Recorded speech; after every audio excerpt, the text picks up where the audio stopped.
Some shows don't need a celebrity narrator to introduce the show, but this show does. Everybody, stay with Sense Fidel. I'm coming at you with the weekend edition of Clown Planet News. So let's go ahead and get right started so I don't have an hour and a half video again like I have been the last couple times. Mark Zuckerberg, if you don't know who that is, welcome to Planet Earth. Maybe you came in from the UFOs. He's the guy that runs Facebook. Anyway, so he was spotted. This Clown Planet stuff. I forgot to get one more. Forget about it. I won't do it. The joke was that he was looking like Michael Myers because of all the sunblock that he had on. So there was a joke about SBS 100, I think it was Saturday Night Live, saying if the sun fails to go down, you will be covered. Anyway, it was a good have fun at good old Mark on Facebook. Obviously, this doesn't change how the world's coming to a clownish way, but he did dress like a clown in whiteface. So hey, there you go. Anyway, something to giggle at. This has all been the show notes if you want to use these for something. Brother Martin, he talked about this on the rundown yesterday. It was talked about, I can't remember the church, Basilica of St. Juan in Brownsville, Arkansas, if you really don't want to sound smart. His first thing I look in the Catholic Church is for the tabernacle. When I can't find it, I look for the red sanctuary light. When I can't find that, I read the banner. It was a clue. Yeah, I looked for the room in the back of the church and found him alone. It's just hilarious. He is not here. Yeah, thanks. Thanks for the tip. I remember going into a church. I think I mentioned it in a podcast on Ugliest Sin. It was in north of Cincinnati in Hamilton. I think it was Hamilton. And the church, they already told me that behind you had the tabernacle was in the back. And the altar was in the front, so I was like, what do you do? And I ended up doing a 180 and genuflected to the back of the church to turn around and sit down. I just felt weird the entire time. And people came up and pat me on the back for doing that, saying that they were trying to do something to show how stupid it was at this parish. This was years ago, 6-7 years ago, something like that. I thought this was hysterical. So this lady sees the cameras going and tries to put a selfie together. And we know that these changes are happening on the hour. We have more and more stores joining, as you guys have mentioned. Target now joining the list. We know that Starbucks is allowed. Watch out again. And we know that these changes are happening on the hour. We have more and more stores joining, as you guys have mentioned. In case you missed it the first two times. And we know that these changes are happening on the hour. We have more and more stores joining, as you guys have mentioned. Target now joining the list. We know that Starbucks is allowing fully vaccinated customers to take off the masks. And here in California, we're still waiting for the governor to make an official... Thought that was just hysterical. Tonight we continue following the CDC's guidance. Japanese town decides to get a giant squid statue. The best use of COVID-19 relief funds. By the way, if you haven't noticed, I'm trying to ease it in. This is going to be, hopefully I can get a little bit of this on a certain platform so it doesn't get kicked off. And then we'll go into the hard stuff later. In Japan received a small financial windfall of coronavirus relief funds. They did what any of us would have done. They bought a giant squid statue. And it's a beaut. The town of Noto sits on Japan's central west coast. Fishing is one of its main industries, and what better way to promote that than with a giant squid statue? The big squid is called Squid Station. It's 13 feet high and 29 feet long. It cost over $200,000, though it's a bargain at any price. It's meant to drive tourism and let people know about Noto's squid fishing. And clearly, it's working. Squid are cephalopods, part of the same animal class as octopuses. They get a bad rap in movies as sea monsters. The fact is, squid are thought to be quite intelligent and delicious. Squid is high in protein and omega-3 fatty acids. Squid dishes are popular across Asia and the Mediterranean. But the world's most popular squid at the moment is Notos. Put it on your post-lockdown travel itinerary. This is Inside Edition. We'll get into the food part in a little bit. But yes, squid is fantastic. I just don't have much of it in the backyard here. Bank of America. You know, just 2 years ago, I believe it was, you guys raised wages to $20 an hour across the board. This morning, you're raising it to what and why? So a few years ago, we announced that at that point we'd moved to $20 to South by, Carolina frankly, now, 21. health officials have we just actually ended up confirmed doing it 4 last cases year, of the a year double earlier mute in 2020 as part of our response to the pandemic. Then as we look forward, we basically had two things to think about. One is to maintain a great standard of living for our teammates and share success with our teammates. We'll hire 15, 18, 20,000 people this year. We are going to $25 by 2025 as a starting wage in our company. And then secondly, a lot of people ask us about our vendors. We have now got 99% of our vendors to $15 an hour, and we'll get the rest of them through. It's 10 vendors with less than 10 employees. And that's because the power of the company and the earnings and the great work those teammates do, and it provides a great career opportunity for people coming in that is $40,000 plus a year now and be up to $50,000 with full benefits and gives them a career mindset, which helps the shareholders also. Okay, so that means independent contractors, for example, who aren't directly paid by Bank of America, but you use their services like janitorial staffs, et cetera, they'll be paid 15. They paid at least 15. What is $25 an hour for all of your direct Bank of America employees, which is a lot of people? What does that cost the bank? Well, it costs us a few $100 million a year, ultimately, as you move up to it. But it's just an investment in our teammates. Remember, we'll hire 2,000 kids from school this year. We'll have 2,000 summer interns. As I said, we'll hire between 15 and 20,000 new employees in the company, not all at starting levels because experience tires. But the goal is to provide a career mindset and help continue to show, come to Bank of America, work for us for the rest of your career, and we'll continue to make great progress. And to do that, we've got to get the best the society has to offer in terms of teammates working for this company because we're a people business. So part of this is a talent play for sure, but we went and looked at all of the, your competitors, and this will place Bank of America at $5 to $10 an hour higher than all of your big competitors by 2025 in terms of starting wages. Do you think then, Brian, are you saying with this announcement, you think it's a responsibility of your fellow big banks as well, particularly given how well you've all done in the last year, to pay at least $25 an hour?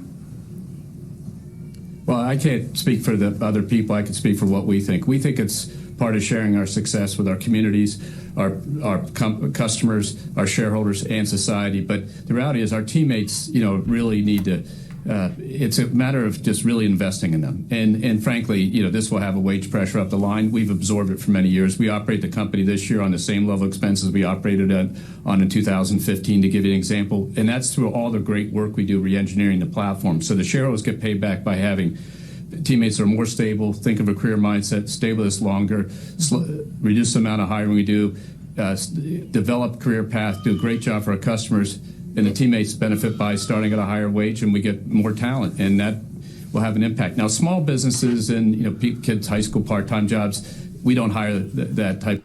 That's enough for Brian. By the way, if you want more of him, go to the World Economic Forum YouTube channel and type in Brian Moynihan, and you'll get to hear all this other nonsense that he speaks, because he is big time part of the big Great Reset. Schwab talks about raising the minimum wage big time. This just he's one of these little pawns out there to get everything rolling.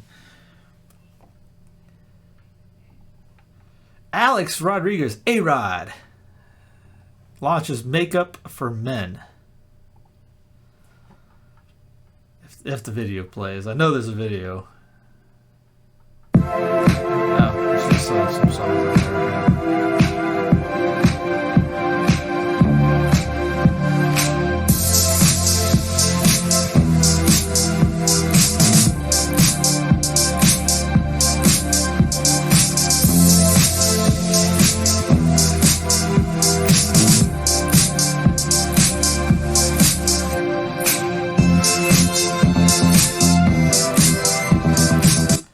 Following his breakup with J-Lo, A-Rod is going for a glow-up. Former baseball pro, 45 years old, teamed up with Hims and Hers, the beauty and wellness company in which he and Lopez, 51, became investors together last year, and developed the brand's first makeup for men. Quote, I wanted to create a product that solved an issue I faced every day. I realized as I was jumping from meeting to meeting, I needed something quick and easy in my routine to conceal blemishes or razor bumps. Rodriguez shared on his Instagram on Thursday.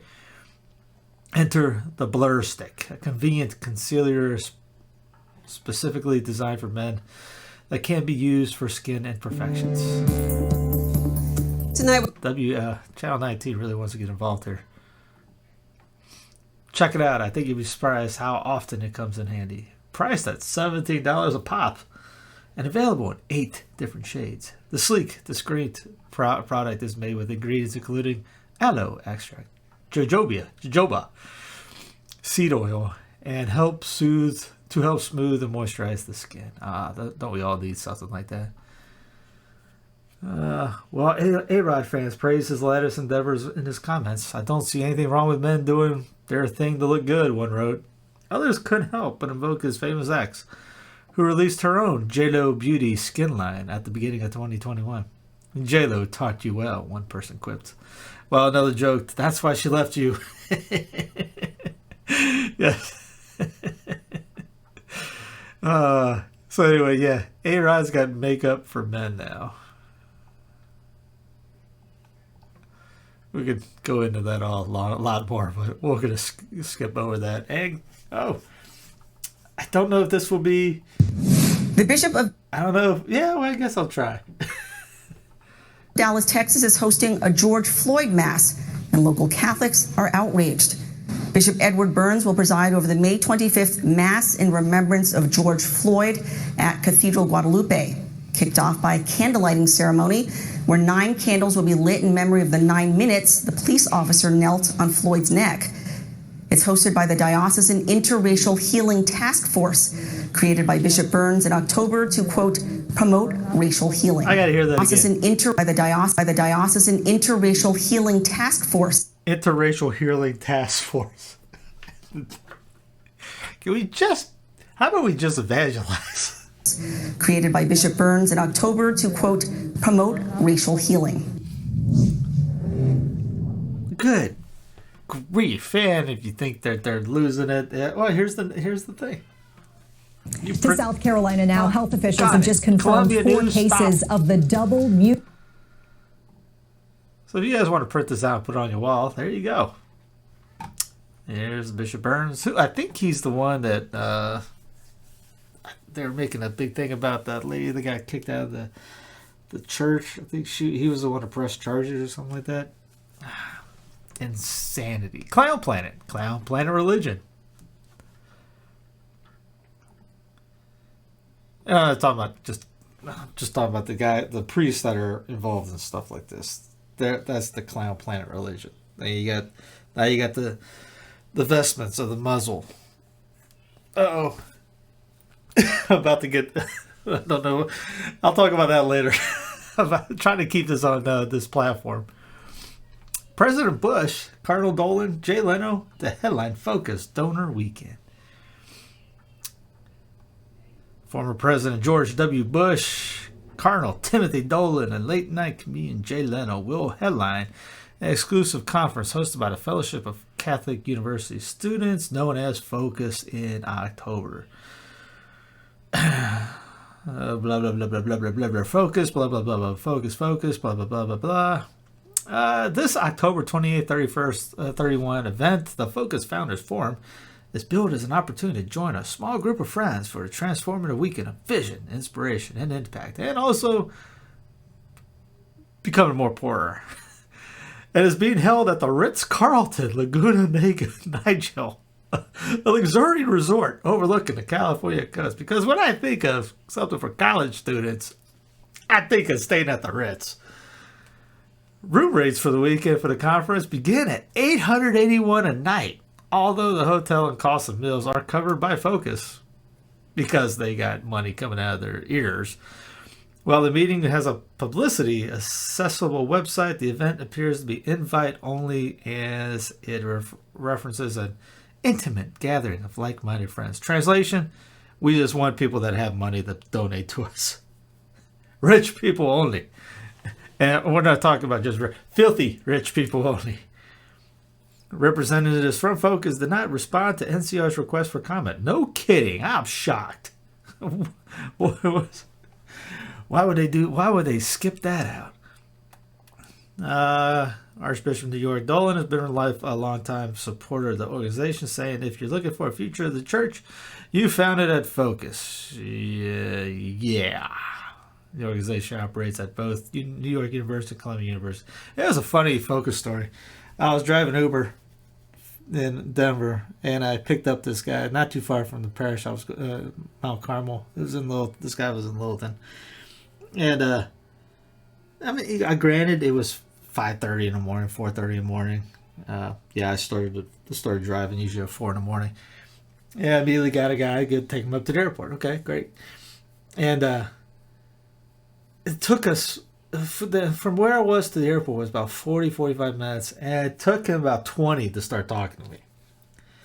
And I think it's Focus. These guys are all about quote unquote evangelization.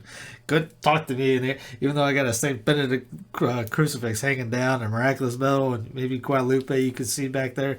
And he wasn't very observant. And finally, I tried to break you got to try to feel the people out. So I finally broke the ice, and I said, "Hey man, what do you do?" And he told me he works for. He does this.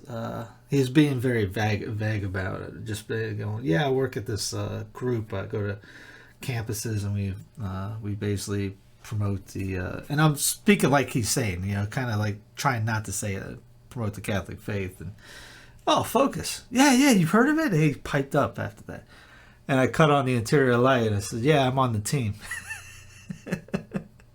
And still wasn't he got kind of interested. I told him what I do, and he was not that excited to know that I was doing census fidelium. I don't know if he didn't like it or if he didn't know what the heck I was talking about or what. But yeah, I thought that was kind of funny. So yeah, you guys never talk to me. I never see you guys at the festivals that I'm at. I was at college campuses, never saw anybody there, but oh well, they were one of those Focus. Back to the article. Bush is a member of United Methodist Church. Tonight we continue following the CDC's... Sorry, we'll get to them and I'll shut them up later.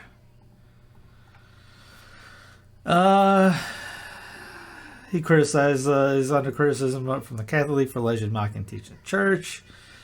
Obviously, you got Father Michael Smits, Director of Youth and Young Adult Ministry for the Diocese of Duluth, Minnesota, blah, blah, blah, blah, blah. Focus was founded at Benedictine College in 98. Included programming 187 campuses, parish locations through 42 states and 5 international campuses. In 2020, Focus reported an annual revenue of over $86 million, up from $81 million in 2019. Oh, that's a ton. You think if you had that much money, you might actually do something good, but I really don't even know. Besides their pep rallies, what you call it, the rock band, Protestant-looking events, I don't know what else they do, but it's a money-making thing. Here comes the cicadas. In a few weeks, billions of periodical cicadas will emerge from the earth and swarm the treetops of 15 states in the Midwest and East Coast. This brood of insects has been underground since 2004. Reporting from member station WAMU in Washington, D.C., Jacob Fenson tells us their behavior may be changing, and climate change is one possible culprit. Oh, boy. The last time the periodical cicadas emerged in Washington, John Kerry was running for president. Barack Obama was an obscure, baby-faced state senator. Donald Trump was praising Democrats on CNN. Ploy Swat-Desuk was a senior in high school. I'm actually a little anxious about it. Like, they should be here now, shouldn't they? Like, when are they coming? She remembers back in 2004 the large, beady-eyed insects making a deafening chorus, their shiny bodies blanketing sidewalks and lawns. it's just so gross, like just splashes of when people are trampling them. So I'm not really looking South forward Carolina to it. now, And health officials have just confirmed 4 could be, except like maybe wildlife biologists. This is our Super Bowl, absolutely. For entomologists, we've been looking forward to this. Mike Raup is a professor emeritus at the University of Maryland, also known as the bug guy. What Swat Desukwer calls as kind of gross and inconvenient, he calls a spectacular event. These insects have been underfoot, silently sucking sap from tree roots for almost 2 decades. Remember, these are just teenagers, and they've been underground for 17 years. It's been a dismal existence. They want to come up and party. There are more than a dozen different cicada broods scattered across the eastern half of the U.S., all on different 17 or 13-year schedules. But why do cicadas wait so long underground? To understand, Raup says you have to consider cicadas' peculiar survival strategy. It's something called predator satiation. In other words, they're going to emerge synchronously in such massive numbers. They fill the bellies of every predator that wants to eat them. Even after predators' bellies are full, there are still many, many cicadas left to reproduce. But for this satiation strategy to work, cicadas have to all emerge the same year in overwhelming numbers. If just a few come out on an off year, They are eaten into oblivion. As for the 17 years underground, Raup says emerging only in prime number intervals helps cicada broods on different schedules avoid each other. Intermixing could mess with those precisely timed schedules, dooming cicadas.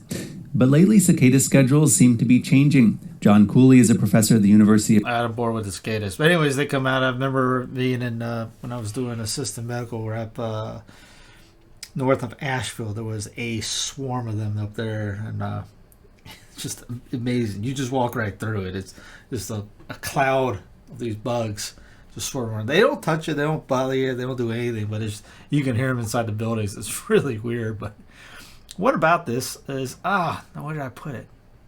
There it is. Do you want a sauteed cicada? Leesburg, Virginia is serving them up with a tortilla. Folks, here we are. These are Sprayed a chili, tacos. avocado, radish, and a mole verde So sauce. we have the cicada tacos with a little bit of avocado, mole verde, and a little bit of radish to finish.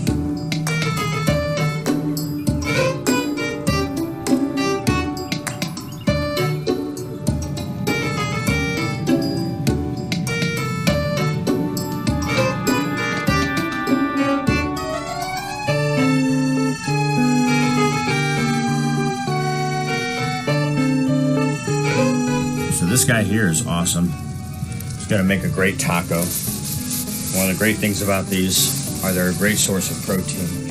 Yep. Remember we told you long ago about protein? The Great Reset's all about that. You know, you can't have the cow farts because it, you know, it destroys the world because of climate change. But bugs are just as good in protein. They don't have any CO2 emissions. They have just as much protein.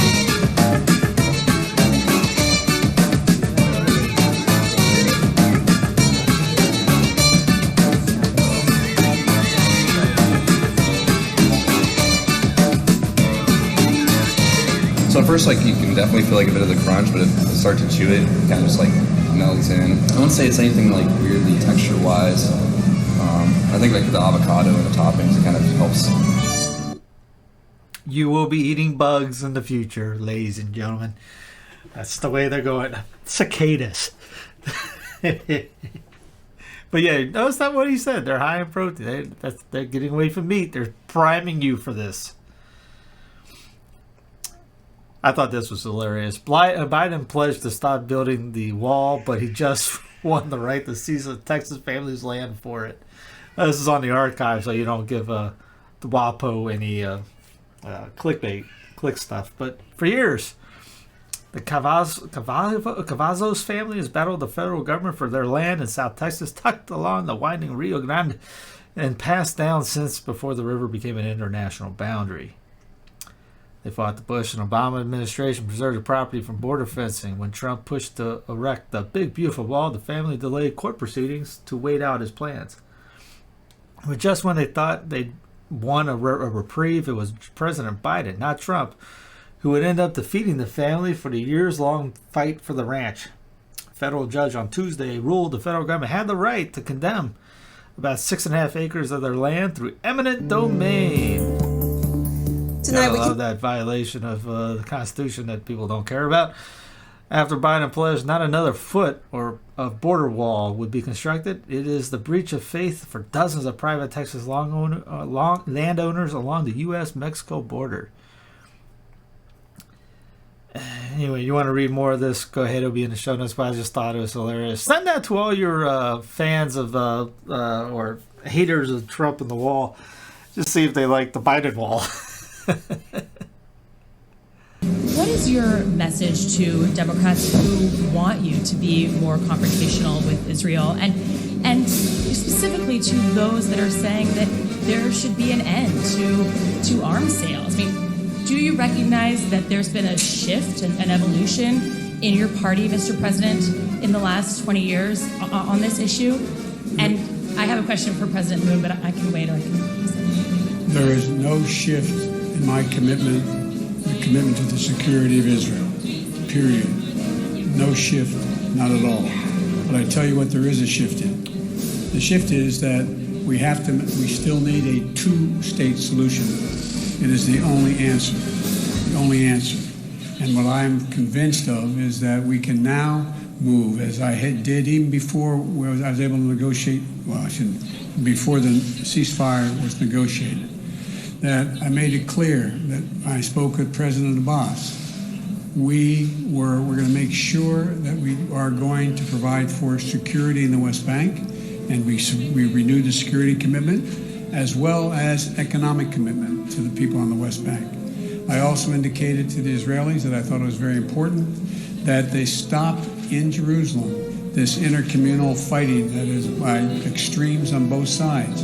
It has to end. It has to end. And I'm prepared to put together and going to attempt to put together a major package with other nations who share our view to rebuild the homes and without re-engaging, without providing Hamas the opportunity to rebuild their weapon systems, rebuild the Gaza, rebuild Gaza. And they need the help, and I'm committed to get that done. And so I don't... And I think that, my party still supports Israel. Let's get something straight here. Until the region says unequivocally they acknowledge the right of Israel to exist as an independent Jewish state, there will be no peace. Biden approves sale of $735 million in missiles to Israel, including the same type to strike the Gaza tower. I should have brought the video. Tonight we continue following the CDC's guidance updated. Apparently there's video of them talking about the tower getting hit 20 minutes before it got hit too. The Prime Minister also shared with me his appreciation for the Iron Dome system, which our nations developed together and which has saved lives of countless Israeli citizens, both Arab and Jew. I assured him of my full support to replenish Israel's Iron Dome system to ensure its defenses and security in the future. Of course. Well, that concludes the one platform version of this episode. You will see the rest will be put on the show note, underneath in the show notes section. You'll have the links for the rest of the show in the other platforms, because this will get kicked off if I keep going.